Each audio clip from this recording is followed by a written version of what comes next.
Pour moi, c'est le plus beau métier du monde. J'ai la chance de partager des moments assez heureux et fantastiques avec des jeunes parents. Alors moi, je travaille pour Médecins sans frontières. Quand on est sage-femme humanitaire, souvent on n'a pas accès au matériel qu'on avait utilisé quand on était en Europe. C'est vraiment savoir faire sans et trouver d'autres moyens de faire le métier.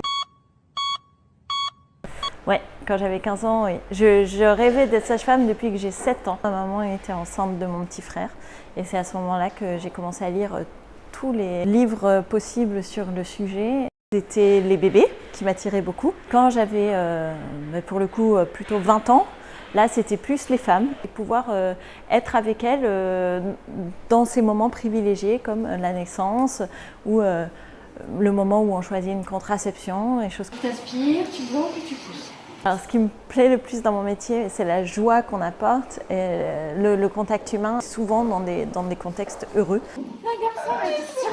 Quand quelque chose se passe mal, ça peut devenir très très triste très vite. Entendre les histoires, de vivre les histoires avec les parents, avec les dames qui ont été affectées par soit la perte d'un enfant, soit des victimes de violences.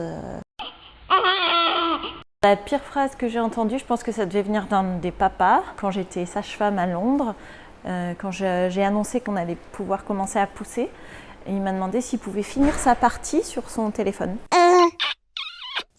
Je dirais que c'est probablement mes mains, parce qu'un accouchement, généralement, ça se passe tout seul. Et avoir la douceur du toucher et juste la présence, en fait, c'est à ça que se résume le travail d'une sage-femme au final.